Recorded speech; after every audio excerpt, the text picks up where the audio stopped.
Stage अलग खाली कर दियक श्रद्धार कांग्रेस कर्मी श्रद्धार कांग्रेस कर्मी बंधुसकल स्टेज अलग खाली कर दियक विनम्र भावे अनुरोध जानाइछो स्टेज अलग खाली कर दियक बेया कोनेও बेया नापाब स्टेज अलग कमजोरी হৈ আছে आमार विधायक एमपी और विधायक महोदयসকলে থাকিব आमार स्टेज अलग खाली कर दियक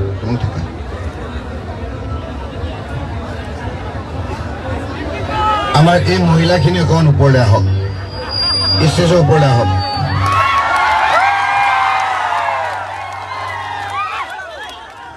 बाकी अकल तलले जाओ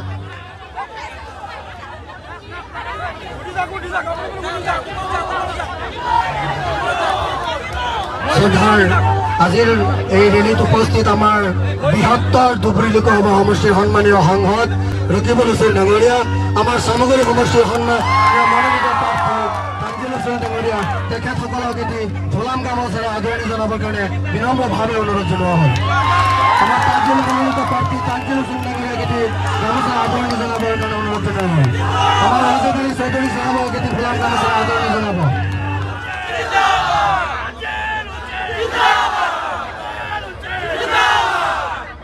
এতিয়া আমাৰ প্ৰথমে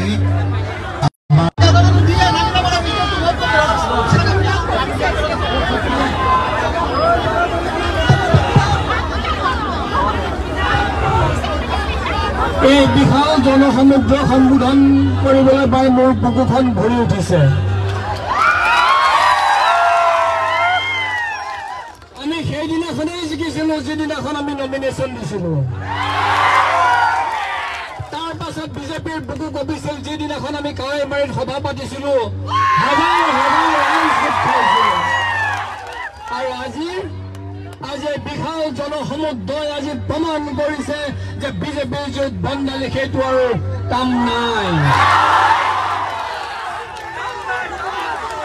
আজি আমাৰ মাজত উপস্থিত থকা আমাৰ প্ৰিয় সাংসদ ৰকিবুল হুছেইন দেৱ আমাৰ অতি মৰমৰ সকলোৰে মৰমৰ আমাৰ প্ৰাৰ্থী তানজিল হুছেইন উপস্থিত থকা আমাৰ সন্মানীয় বিধায়কসকল অসমৰ বিভিন্ন প্ৰান্তৰ পৰা অহা ওয়াজিৰ আলী চৌধুৰী কে প্ৰমুখ কৰে আফতাবউদ্দিন মৌলা প্ৰমুখ কৰি আমাৰ সন্মানীয় বিধায়কসকল বিভিন্ন জিলা কংগ্ৰেছৰ পৰা অহা ইয়াৰ আৰু বিধায়ক ৰহিম আহমেদ ডাঙৰীয়া বিভিন্ন জিলা কংগ্ৰেছৰ পৰা অহা বিষয়ববীয়াসকল আমাৰ চামগুৰি সমষ্টিৰ আমাৰ অতি মৰমৰ অতি শ্ৰদ্ধাৰ আমাৰ কংগ্ৰেছ প্ৰেমী ৰাইজসকল আমি আপোনালোকক সকলোকে আমাৰ শুভেচ্ছা জ্ঞাপন কৰিছো আন্তৰিক অভিনন্দন জ্ঞাপন কৰিছো আৰু আজি সকলোৱে আমি তানজিল হুছেইন ডাঙৰীয়াক আমি আশীৰ্বাদ প্ৰদান কৰিছো যাতে ৰেকৰ্ড সংখ্যক ভোটত আমি তানজিল হুছেইনলৈ আগবঢ়াইছো আৰু এতিয়া আমাৰ প্ৰদেশ কংগ্ৰেছৰ আমাৰ ৰাতুল কলিতা ডাঙৰীয়াক আমাৰ দৰ্শন কৰিবৰ কাৰণে আমি অনুৰোধ জনাইছো সন্মানীয় নগাঁও জিলা কংগ্ৰেছৰ সভাপতি মহোদয় আমাৰ মৰমৰ প্ৰাৰ্থী আপোনালোকৰ সকলোৰে মৰমৰ প্ৰাৰ্থী ভাতৃ তানজিল হুছেইন ডাঙৰীয়া অসমৰ এগৰাকী সিংহ পুৰুষ যাৰ কণ্ঠত কঁপি উঠে হিমন্ত বিশ্ব শৰ্মা আমাৰ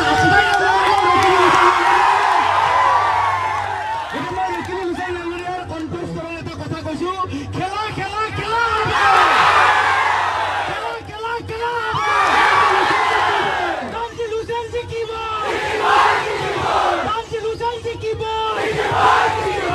সন্মানীয় ৰাইজ হিমন্ত বিশ্ব শৰ্মা ডাঙৰীয়া আৰু তেওঁৰ গুণ্ডা বাহিনী কিছুমান পীযুষ হাজৰিকা জয়ন্ত মল্ল জিতু গোস্বামী সুৰেশ বৰা দৰে কিছুমান গুণ্ডাই বহুত ভয় খুৱাব বিচাৰিছিলে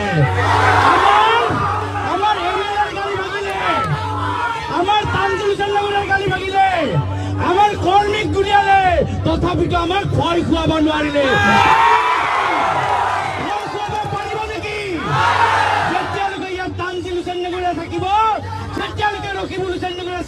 থাকিব হিমন্ত বিশ্ব শৰ্মা ডাঙৰীয়াৰ 14 পুৰুষ আহিল ইয়াত হিমন্ত বিশ্ব শৰ্মা ডাঙৰীয়াক কৈছো তুমি কি কৈছিলা ইছলাম খতম কৰ দেংগে বুলি কৈছিলা ন তুমি কি কৈছিলা মুছলমান মহিলা জন্ম দিয়া সন্তান বেচিল বুলি কৈছিলা ন তুমি আজি এই ঠাইলৈ আহি তুমি চাই লোৱা এবাৰ চামগুৰি বাসীয়ে ৰকিবুল হুছেইন ডাঙৰীয়াক কিমান মৰম কৰে তুমি চাই লোৱা কিমান মৰম কৰে চামগুৰি বাসীয়ে তুমি চাই লোৱা আৰু তুমি যে কৈছা ইছলাম খতম কৰ দেংগে খতম হৈ যাবা তুমি হিমন্ত বিশ্ব শৰ্মা ডাঙৰীয়া সাৱধান হিমন্ত বিশ্ব শৰ্মা ডাঙৰীয়া সাৱধান এটা বছৰ 4 মাহ পিছত তুমি জেললৈ যাব লাগিব সেইকাৰণে কৈছো হিমন্ত বিশ্ব শৰ্মা ডাঙৰীয়া তোমাৰ যে পুৰণি ঠিকনা আছে চানমাৰী থানা আৰু পাণবজাৰ থানাৰ লোকবিলাক চাফা কৰি থৈ দিয়া তুমি চাই থাকা আজি তানজিল হুছেইন ডাঙৰীয়া বিপুল ভোটত জয় হৈ বিধায়ক হ'ব 2026 চনত এই তানজিল হুছেইন ডাঙৰীয়া অসম চৰকাৰৰ মন্ত্ৰী হ'ব তুমি জেলত থাকিব লাগিব হিমন্ত বিশ্ব আমি চাই লম তোমার যে এই সুরেশ বরা জিতু গোস্বামী যে গুন্ডামি আমি চাইলাম মাত্র এটা বছর 4 মাহ আছে এই কারণে কৈছো হিমন্ত বিশ্ব সাৱধান ঠিক হৈ যোৱা মাত্ৰ এটা দিন আছে এটা দিনৰ পিছত 13 নৱেম্বৰৰ দিনা তুমি দেখিবা চামগুৰিৰ প্ৰতিটো ভোট চেণ্টাৰত 1 নম্বৰত থকা প্ৰাৰ্থী তানজিল হুছেইন ডাঙৰীয়াৰ বুটাম টিপি টিপি টিপি টিপি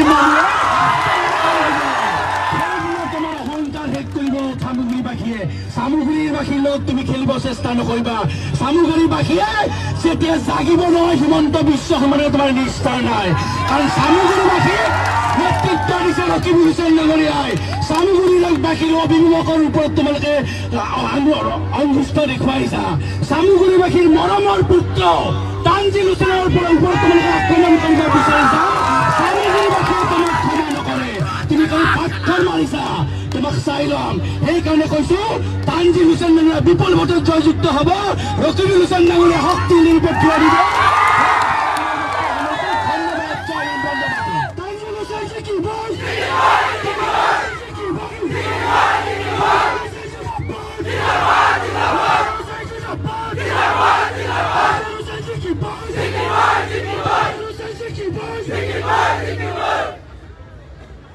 আল্লাহ ভগৱানৰ ওপৰত বিশ্বাস কৰি কম কালিলৈকে কৈ আছিলো তানজিল হুছেইন জিকিবই।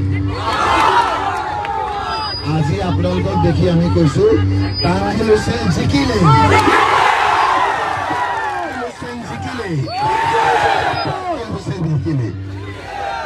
যেতিয়া জিকা পাৰ্টি হয় তেতিয়া মূৰটো ঠাণ্ডা থাকে।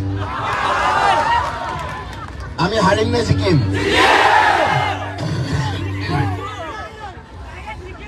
গতিকে আমি খুব শান্তভাৱে আজি থাকিম নে?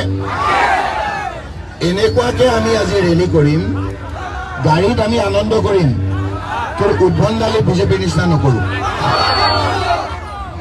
আমি এখনৰ পিছত এখন গাড়ী যাম, কোনো আমি হুলস্থুল নকৰোঁ, শ্লোগান দিম, কাৰো লগত আমি কোনো সংঘাত নকৰোঁ। আগৰ গাড়ী আগত, পিছৰ গাড়ী পিছত, এনেকৈ গৈ গৈ আগৰ গাড়ী য'ত যায় আমি কাছকাটিত গৈ মিটিং কৰিম। আজি অলপ কষ্ট হ'ব, কোনো গৈ গাড়ীৰ পৰা নামি বেলেগ ফালে নাযাব, তাৰ পৰা এখন আমি মিটিং কৰিম। এনেকৈ থাকিবনে আপোনালোকে? এই মিটিঙত একেবাৰে দূৰৰ পৰা আমাৰ বহুত নেতা আহি আছে, ভূপেন বৰা ডাঙৰীয়া, তেখেতে আপোনালোকক সম্বোধন কৰিব, হ'বনে? আমি একদম কোনো ডিচিপ্লিন আমি ভংগ নকৰোঁ, কোনো সৰু সৰু ল'ৰা আমি নিনিওঁ। আমি সকলোৱে ভালকে থাকিম, মহিলাসকল আগত যাব, হ'ব? শান্তভাৱে যাম। কিয় যাম আমি শান্তভাৱে? কাৰণ আমি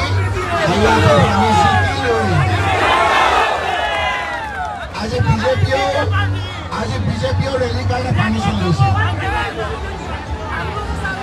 বিজেপিও পাৰ্মিশ্যন লৈছিল, কিন্তু তেওঁলোকৰ গাড়ীত মানুহ নহাৰ বাবে তেওঁলোকে কেঞ্চেল কৰিবলগীয়া হয়। এতিয়া তেওঁলোকে ক'ৰবাত বাইক প্ৰচেছন আৰম্ভ কৰিছে। যিয়ে নহওক আমি ক'তো সংঘাত নকৰোঁ।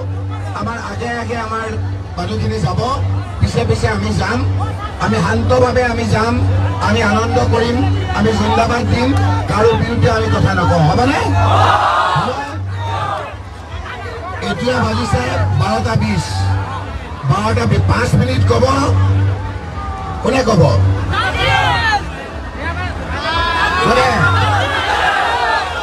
তানজিলে 2 মিনিট কওক, 2 মিনিট মীৰা বৰঠাকুৰে ক'ব, তাৰপিছত 5 মিনিটত আপোনালোকে নিজৰ নিজৰ গাড়ীত উঠিব।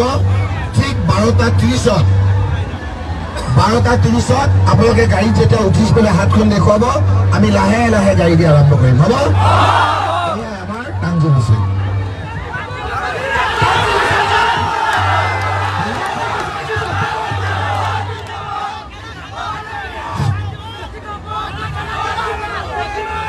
আমাৰ নেতা ৰকিবুল হুছেইন ডাঙৰীয়াই কোৱা মতে ইয়াত আমাৰ নিৰ্বাচন ইতিমধ্যে হৈ গ'ল, ফলাফলো আহি গ'ল, আমি জিকিলো নাহিলো। আজি আমি শান্তিপূৰ্ণভাৱে আমি ৰেলী ওলাম। ইয়াৰ পৰা আমাৰ গাড়ী যোনখন আগত থাকিব, আমাৰ ৰেলী গাড়ী আগত থাকিব, তাৰপিছত আমি শান্তিপূৰ্ণভাৱে আমি যাম। তাৰপিছত আমি কচুগালি গৈ পেলাই আমি নিৰ্বাচনৰ যোনটো আমাৰ আজি আমাৰ সমাপ্ত হ'ব, তাৰপিছত আমি মিটিং কৰিম। মিটিং কৰি পেলাই আমাৰ কালি দিনটো আমাৰ নিৰ্বাচনৰ প্ৰচাৰ নহ'ব। তাৰপিছত আমি 13 তাৰিখে গৈ ওপৰৰ নাম লৈ 13 তাৰিখে গৈ 1 নম্বৰ বুটামটো টিপিব লাগিব। ৰাইজ 1 তাৰিখে গৈ আমি কাক জিকাম? আমি চামগুৰি বাকী ৰাইজে চামগুৰি জিকাম আমি, ঠিক আছে? এতিয়া আমি অনুৰোধ কৰিছোঁ আমাৰ প্ৰদেশ মহিলা কংগ্ৰেছৰ সভানেত্ৰী মীৰা বৰঠাকুৰ ডাঙৰীয়াক দুআষাৰ ক'বলৈ। তানজিলে কৈছে চামগুৰি জিকাব, বস্তুটো বুজিছে? তাৰমানে 14জন আমাৰ প্ৰাৰ্থী আছে, 14জনৰ ভিতৰত 13জনে চামগুৰিৰ বাহিৰৰ ল'ৰা। মাত্ৰ এজন আছে যিজনে চামগুৰিতে ভোট দিয়ে, লৰিমুখত চামগুৰিত তেওঁৰ ঘৰ, নিজৰ চামগুৰিয়ে নিজক দিব। সেই কথাতে বিজেপিৰ বহুত লোক আহি এইবাৰ 1 নম্বৰ কেই নম্বৰ? 1 নম্বৰত ভোট দিয়ে থাকক। এতিয়া আমাৰ মীৰা বৰঠাকুৰে বক্তব্য দিব। তানজিল হুছেইন, মই আপোনালোকক আজি চামগুৰিত আহি সোণালী বালিত আহি দেখি জনসমুদ্ৰ দেখি নিজে আপ্লুত হৈছোঁ যে 23 তাৰিখৰ ৰিজাল্ট আজি চামগুৰি ৰাইজে দিছে। মই হিমন্ত বিশ্ব শৰ্মাক সোণালী